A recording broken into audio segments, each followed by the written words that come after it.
ওলি আল্লাহগণ আল্লাহর দ্বারা মনোনীত, আল্লাহর থেকে মনোনীত। আল্লাহ তাআলা মনোনয়ন করেছেন, সিদ্ধান্ত নিয়েছেন তাকে দিয়ে আল্লাহর আদর্শ সমাজের মাঝে প্রচার করবেন। শান্তির বার্তা ছড়িয়ে ঢাকায় অনুষ্ঠিত হল বিশ্ব আশেকের রাসূল সাল্লাল্লাহু আলাইহি ওয়াসাল্লাম সম্মেলন। মোহাম্মদী ইসলামের নেতৃত্ব প্রদানকারী ইমাম প্রফেসর ডক্টর কুদরত খোদা হুজুরের আহ্বানে হজরত শাহ দেওয়ান বাগী রহমতুল্লাহি আলাইহি হুজুরের শুভ জন্মদিন স্মরণে এই সম্মেলন অনুষ্ঠিত হয়। পবিত্র কোরআন তেলাওয়াতের মাধ্যমে শুরু হয় এই মহতী অনুষ্ঠান।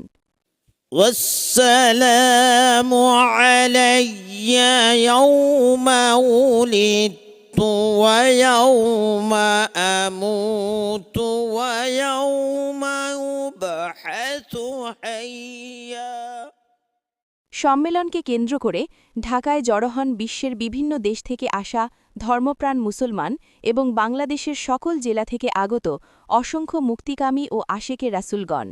তাদের স্বতঃস্ফূর্ত উপস্থিতিতে অনুষ্ঠানস্থল কানায় কানায় পূর্ণ হয়ে ওঠে। সম্মেলনে বক্তারা পবিত্র কোরআন ও হাদিসের আলোকে মোহাম্মদী ইসলামের মূলনীতি এবং আল্লাহর সন্তুষ্টি অর্জনের পথ নিয়ে বিশদ আলোচনা করেন। আল্লাহুম্মা সাল্লি আলা সাইয়্যিদিনা মাওলানা মুহাম্মদ ইয়া ইমাম সালাম আলাইকা ইয়া রাসূল।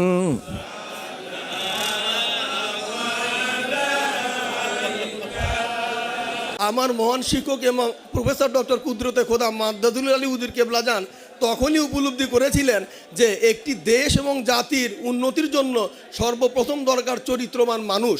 আর চরিত্রবান করার জন্য যুব সম্প্রদায়ের ভূমিকা সবচেয়ে বেশি, কারণ যুব সম্প্রদায়রাই প্রাথমিক পর্যায়ে নেতিবাচক দিকে অগ্রসর হয়।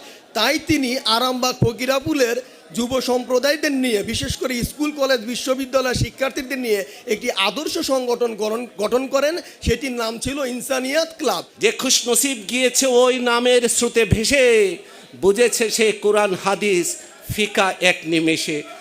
মোর নবীজির বড় মালা করেছে যার হৃদয় আলা, বেহেশতের সে আশ রাখে না, তার নাই দুজখের ভয়।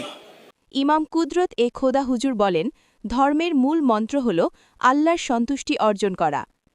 আমি মালিকের কাছে দয়া চাই, আমাদেরকে শান্তিময় দেশে রাখার সুযোগ দেন, যেই দেশে আর মাজার ভাঙা হবে না, যেই দেশে আর রওজার উপরে আঘাত করা হবে না, যেই দেশে আল্লাহর ওয়ালিদেরকে আর গালি দেওয়া হবে না, যেই দেশে কোনো ওয়ালি আল্লাহর মাজারের উপরে আঘাত করা হবে না।